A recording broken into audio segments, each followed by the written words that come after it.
nama saya Megawati.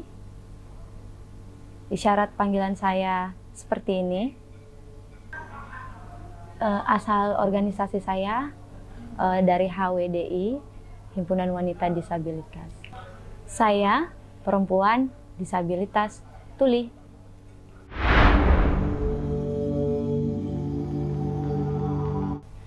Iya, saya dulu tuh pernah pengalaman didiskriminasi waktu kapan? Waktu saya kuliah.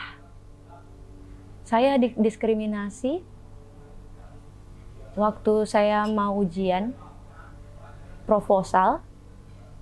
Saya panggil juru bahasa untuk mendampingi saya. Tapi ujian saya itu online. Saya membuka laptop, saya ngobrol pakai bahasa isyarat, dan saya sudah menyiapkan juru bahasa dan saya sangat siap untuk itu. Tapi dosenku justru bilang, kamu tidak boleh ya pakai juru bahasa isyarat, kamu harus bisa sendiri menjelaskannya. Kamu harus bisa menjelaskannya sendiri. Tapi ketika saya berkomunikasi dengan dosen itu, malah saya tuh sebenarnya nggak nyambung gitu. Ada banyak kesalahpahaman. Dan akhirnya juru bahasa itu dimatikan dan saya bicara sendiri. Jadi baiklah, saya karena tidak ada isyarat, jadi saya hanya memperhatikan saja, tapi tidak memahami apa yang ditanyakan waktu ujian proposal tersebut. Tentu saja saya tidak tahu karena mereka berfokus pada saya untuk mendengarkan pertanyaan. Jadi saya pikir saya menunggu dulu, menunggu seperti itu, tapi sebenarnya saya tidak mengerti. Setelah itu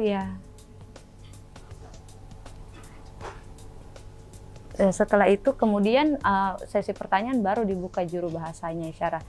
Terus saya bilang, maaf, saya butuh juru bahasa sebagai akses saya, supaya saya bisa memahami apa yang didiskusikan saat itu, karena saya tuli. Nah, yang kedua, waktu ujian terakhir, saya ujian tutup, tatap muka di kampus, saya memanggil lagi juru bahasa isyarat untuk mendampingi saya sebagai akses.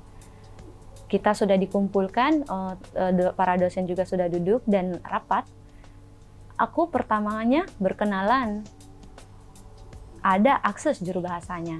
Tapi lama-lama setelah itu, pemberian materi dan aku membuka PTT, langsung dosen itu bilang, nggak usah pakai lagi juru bahasa isyarat. Jadi saya harus bilang, jadi bagaimana cara saya untuk menjelaskan presentasi saya ini? Aku dosen tahu kok, aku paham kok, kamu jalan aja, jadi kamu jalan aja sendiri. Nah, waktu saya mendekat, saya melihat, tidak mungkin pakai juru bahasa isyarat lah, kamu bisalah sendiri menjelaskan presentasimu itu. Coba kamu, Mega, berdiri sendiri di situ. Saya tidak mengerti saat itu. Saya hanya memperlihatkan dan hanya seperti ini lihat, silahkan lihat, ini silahkan lihat.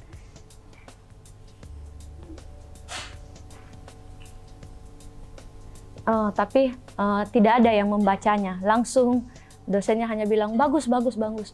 Bagus ya, bagus Mega, bagus, bagus. Tapi sebenarnya saya tidak menjelaskan, saya hanya membaca. Mereka juga hanya membaca.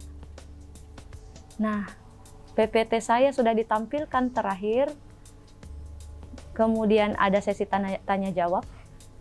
Saya kesulitan memahami pertanyaan. Saya sangat butuh akses saat itu. Ketika ada akses, saya memahami itu. Akhirnya saya diizinkan untuk memakai akses. Ketika bertanya, saya boleh ada akses, tapi ketika saya menjawab, saya tidak diperkenankan untuk memakai juru bahasa isyarat. Nah, itu memaksa saya, dosen tersebut memaksa saya untuk berbicara secara verbal. Saya punya pita tenggorokan itu sakit jika dipakai lama. Seperti itu. Seperti itu masalahku dulu didiskriminasi. Dosennya itu bukan bagian dari teman tuli. Dosen itu bukan tuli. Bukan, dosen dengar. Di kampus aku tidak ada dosen yang tuli, tidak ada.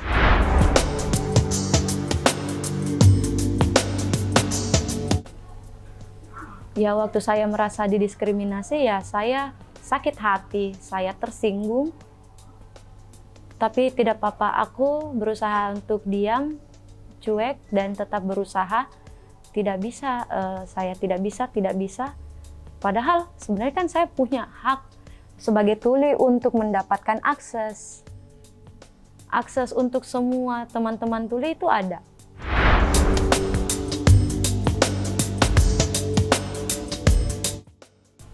Iya ada.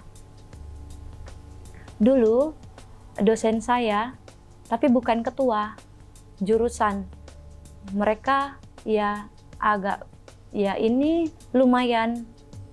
Jurusan ini yang selalu memaksa mahasiswa untuk verbal. Tapi ada juga dosen yang tidak apa-apa dan mengerti itu adalah hakmu dan saya mendukungmu. Ada juga dosen yang ketiga yang tidak bisa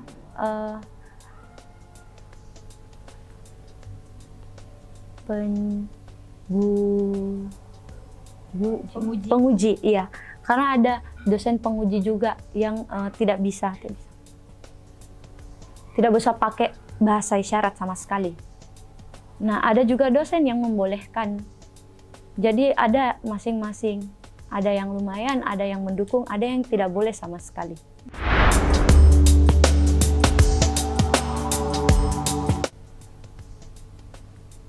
Nah dulu disabilitas itu ada temanku bersama ya tuli, kuliah juga. Ada sedikit cuman 2 orang, belum banyak. Sekarang belum banyak. Nah saya berdua dulu,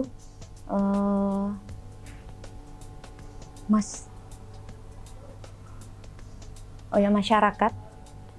Ya. Nah masyarakat itu melihat bahwa ini kok ngobrolnya pakai tangan gitu ya. Tidak mungkin kami pakai, karena kami baru di kampus ya, kami belum tahu bagaimana orang beradaptasi seperti itu. Nah terus dilihat orang merespon justru kayak ngomong apa ini mereka nih, seperti memarginalisasikan. Terus kemudian juga ketika kita minta pelan-pelan, terus ketika perkenalan juga pelan-pelan gitu.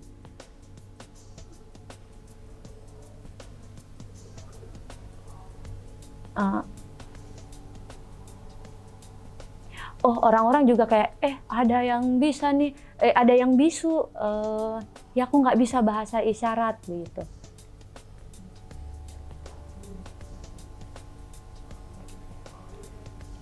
Itu ngapain pakai bahasa isyarat, saya tidak paham. Aduh, nggak usah teman, tidak usah berteman.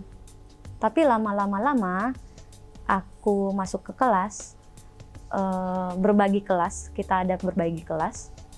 Saya berdua dengan teman tuliku itu akhirnya mau kenalan sama teman-teman dengar yang lain. Kita coba. Kami pakai komunikasi tulisan karena kan belum ada yang tahu bahasa isyarat ya. Saya pakai tulisan. Ya, tulisan kan mudah ya, hanya ditulis, hanya dibaca. Saya bilang, "Halo, boleh kenalan nggak?"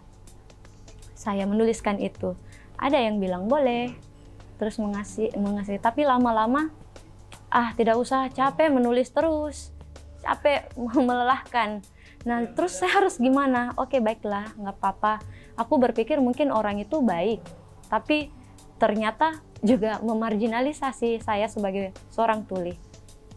Kemudian saya berdua juga akhirnya menutup diri dan mungkin juga harusnya ya pelan-pelan.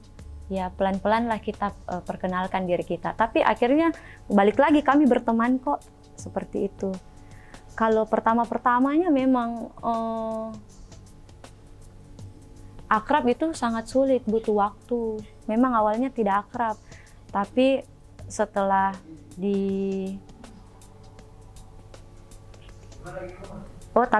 diganti dengan teman yang baru juga mungkin melihat dan tertarik dengan tuli dan bahasa isyarat ini. Akhirnya ada sendiri yang bertanya tentang, bagaimana bahasa isyarat itu? Bolehkah kamu mengajarkan ke saya alfabet? Terus tiba-tiba akhirnya berangsur-angsur ada yang tertarik, yang lain juga akhirnya membuka pikirannya untuk terbuka dengan komunikasi isyarat.